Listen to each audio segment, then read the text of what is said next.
And the greatest arrogance of all, save the planet. What? Are these fucking people kidding me? Save the planet? We don't even know how to take care of ourselves yet.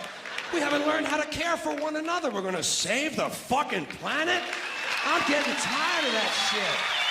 Tired of that shit. See, I'm not one of these people who's worried about everything. You got people like this around you. Country's full of them now. People walking around all day long, every minute of the day, worried about everything. Worried about the air, worried about the water, worried about the soil. Worried about insecticides, pesticides, food additives, carcinogens. Worried about radon gas, worried about asbestos. Worried about saving endangered species. Let me tell you about endangered species, all right?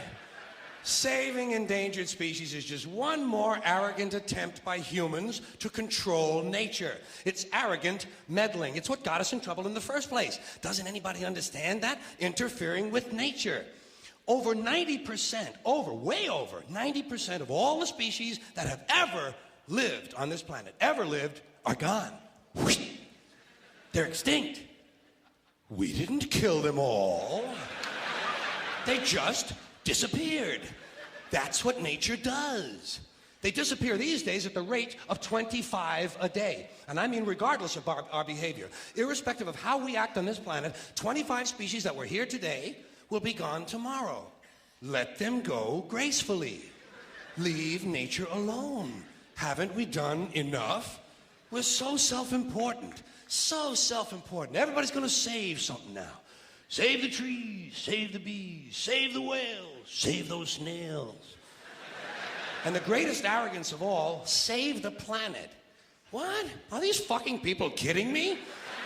Save the planet? We don't even know how to take care of ourselves yet. We haven't learned how to care for one another. We're gonna save the fucking planet? I'm getting tired of that shit. Tired of that shit. Tired. I'm tired of fucking Earth Day. I'm tired of these self-righteous environmentalists, these white bourgeois liberals who think the only thing wrong with this country is there aren't enough bicycle paths. People trying to make the world safe for their Volvos. Besides, environmentalists don't give a shit about the planet. They don't care about the planet. Not in the abstract, they don't. Not in the abstract, they don't. You know what they're interested in? A clean place to live. Their own habitat. They're worried that someday in the future they might be personally inconvenienced. Narrow, unenlightened self-interest doesn't impress me. Besides, there is nothing wrong with the planet. Nothing wrong with the planet. The planet is fine. The people are fucked. Difference. Difference. The planet is fine. Compared to the people, the planet is doing great. It's been here 4.5 billion years. Did you ever think about the arithmetic? Planet has been here 4.5 billion years. We've been here, what, 100,000? Maybe 200,000? And we've only been engaged in heavy industry for a little over 200 years. 200 years versus 4.5 billion. And we have the conceit to think that somehow we're a threat? That somehow we're going to put in jeopardy this beautiful little blue-green ball that's just a-floating around the sun? The planet has been through a lot worse than us. Been through all kinds of things worse than us. Been through earthquakes, volcanoes, plate tectonics, continental drift, solar flares, sunspots, magnetic storms, the magnetic reversal of the poles, hundreds of thousands of years of bombardment by comets and asteroids and meteors, worldwide floods, tidal waves, worldwide fires, erosion, cosmic rays, recurring ice ages, and we think some plastic bags and some aluminum cans are going to make a difference? The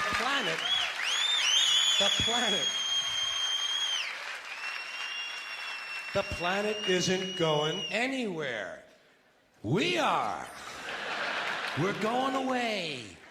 Pack your shit, folks. We're going away.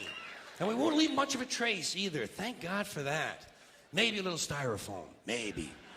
Little styrofoam. Planet will be here and we'll be long gone. Just another failed mutation. Just another closed-end biological mistake. An evolutionary cul-de-sac. The planet will shake us off like a bad case of fleas. A surface nuisance. You want to know how the planet's doing? Ask those people at Pompeii who are frozen into position from volcanic ash. how the planet's doing.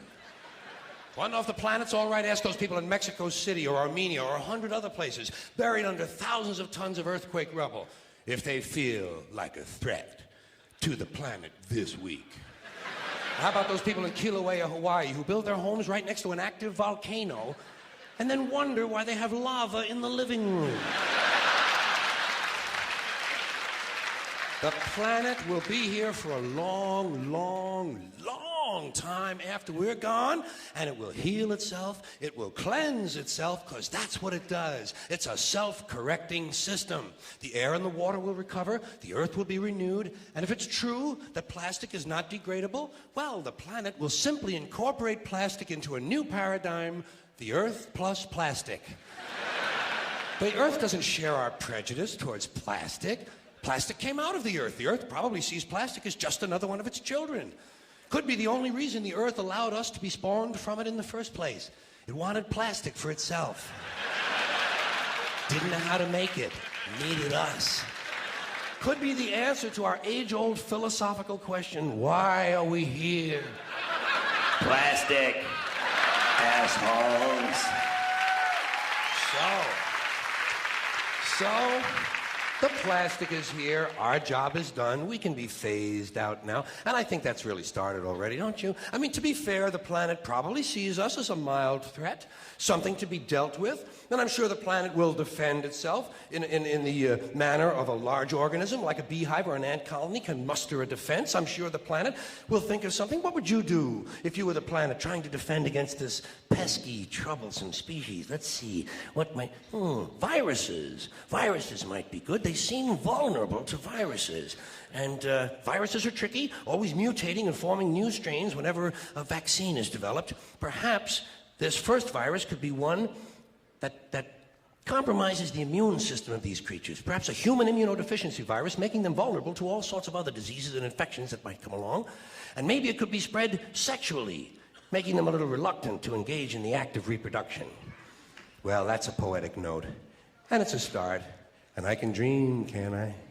See, I don't worry about the little things. Bees, trees, whales, snails. I think we're part of a greater wisdom than we will ever understand. A higher order. Call it what you want. You know what I call it? The big electron. The big electron. Whoa. Whoa. Whoa. It doesn't punish. It doesn't judge at all. It just is. And so are we, for a little while. Thanks for being here with me for a little while tonight. Thank you. Thank you very much. Thank you.